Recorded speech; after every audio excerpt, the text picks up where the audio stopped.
Today I will once again review your model airports. This is episode 8 of this season, and we've just come halfway of all of the airports. The first 200 registrations have been reviewed, and for the last 200 registrations we'll take a bit of a faster pace, which will deliver more exciting video content without missing any unique detail. The two airports that progressed to the grand finale from the previous episode are Aeropuerto de la Coruña and Philadelphia International Airport. Congratulations. This is Sunset Bay International. He's got really nice looking paper airport buildings, a terminal and an air traffic control tower. In the dark his airport lights up. He installed runway lights and some awesome looking floodlights. This is Hamantha International Airport, featuring a runway and a terminal running all around the airport. On the left he's got a cool section featuring a hangar, and I like the grass tufts that he placed on top of the modeling grass. My advice for you, get some more ground service equipment and place them around the aircraft, and you can consider adding some variation in the ground color,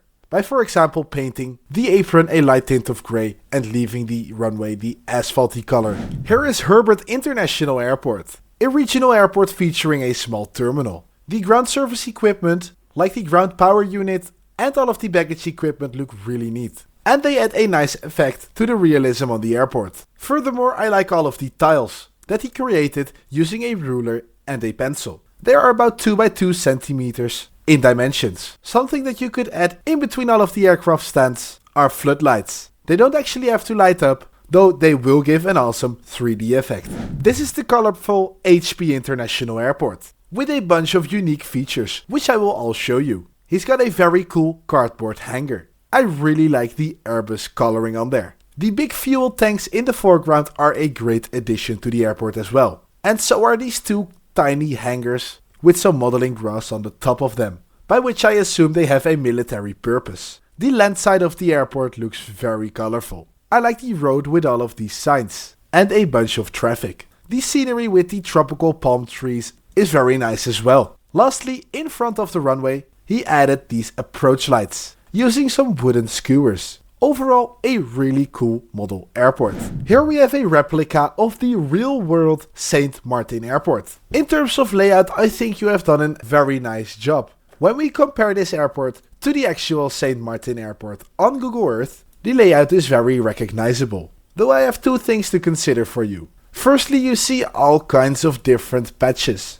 On the taxiway there are these black patches of asphalt. And moving closer to the runway you also see different tints in ground color, which you can try to recreate on your own airport. Second, St. Maarten is known for its beach very close to the runway, which is literally on the left side of this road here, which you could consider adding a white beach with a light blue sea. Here is Coatsworth International Airport, a pretty huge Australian airport, featuring multiple terminals and remote stands. A cool detail are the people on the airport's apron. I'd really love to know how you got them. He dedicated a whole section of his airport to the Royal Flying Doctor Service, featuring a bunch of tiny aircraft. I'd love to know how you got these tiny aircraft as well. Lastly, this remote aircraft stand section looks really nice, thanks to the neatly cut modeling grass, bunch of ground service equipment and cones around the aircraft, and the floodlights add an awesome effect as well. This is Innsbruck International Airport, featuring a runway and a terminal. I really much like this picture. It could be because of all the texture on the ground, the nicely folded paper jet bridges, or my curiosity of how this airport would look in the dark when these lights are turned on. On the modeling grass he added some dark green grass tufts, adding a nice effect all around the airport. Also he recreated an emergency situation, with this Lufthansa cargo overrunning the runway. You already have nice paper fire trucks, and using some cotton you can also consider adding some smoke coming off the aircraft. This is Europoort International Airport. The airport is created out of a kit provided by No Point Airport, and it looks really nice. Unfortunately, No Point Airport doesn't sell these kits anymore. He's got a nice lineup of aircraft often seen at Dutch airfields, especially this KLM A321 I much adore. For you I have two considerations. Add ground service equipment, which you can also print and create out of paper. This you can find at the site of littlemodelairport.com. any kind of ground service equipment, and any scale you can think of. All provided for free. Furthermore, consider adding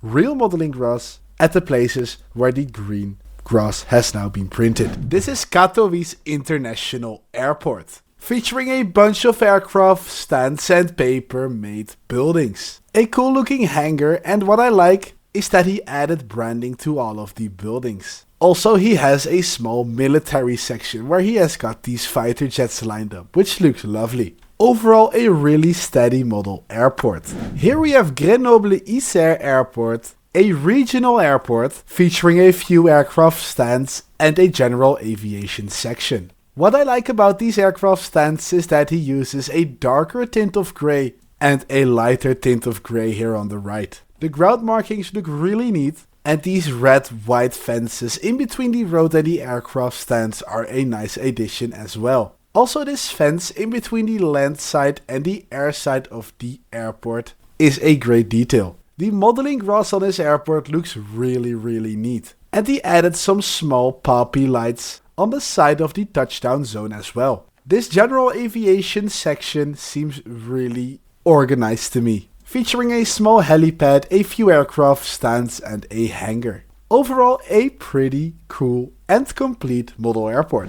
Here we have Bogota International Airport, an airport with a lot going on around it. The first detail being passengers walking around on top of the terminal, but also inside of the terminal. Plus some workers here around the trees while this Antonov AN225 is taking off. Next to the actual people, he has got a bunch of construction vehicles which also serve as ground service equipment, which works pretty well actually. And the final cool detail is that he added some Christmas lights both on the airport apron following the taxiway and the runway centerline, and also inside of the terminal, which is a cool addition. Here we have Washington International Airport, a tiny fictional airport. And I think he did a cool job with the space he had available. First of all, on the top of the image he added an awesome background. The markings look really neat, and I like that he added some modeling grass in the places where he could. I just think it adds to the colorfulness of the whole airport. Some things that you could consider adding are tiny cones around the wingtips and engines. And also for you some floodlights in between the aircraft stands. Here is Palm Coast International Airport, a fictional airport featuring a runway and multiple aircraft aprons, plus another runway and cargo section in the back. As the airport is located on the tropical Palm Coast, I like that he added some DIY trees in the background here,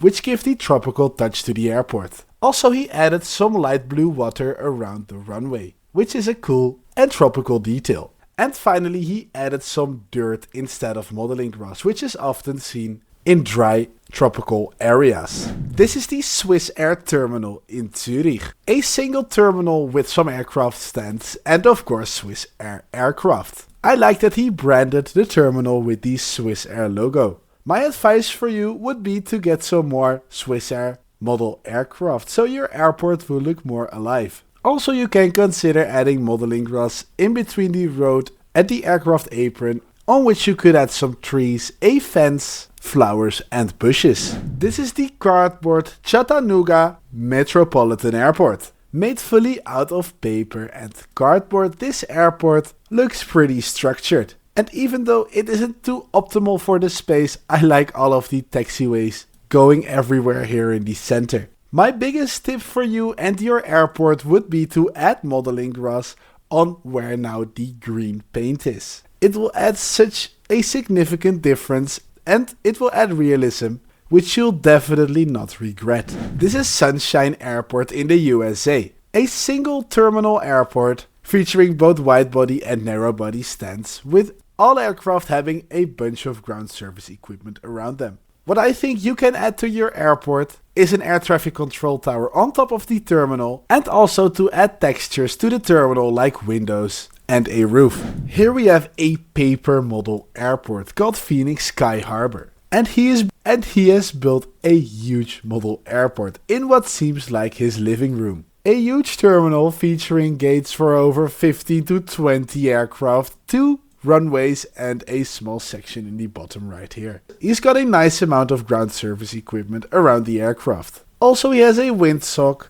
an ILS box, and he uses taxiway signs. So for as much as you can do in your living room, I think he's doing a cool job. And the final airport of this episode is Innsbruck International, featuring multiple terminals, a general aviation section, and even a glider. He's done a cool job by making this airport very organized, as these markings look really parallel and measured out to each other. I love the looks of this China Southern 747 freighter interactive model, as it's able to open its cargo door. On the airport he has got cool 3D printed buildings like this air traffic control tower, and also some paper buildings like this parking lot. Overall, once again, a pretty steady, good organized and structured model airport.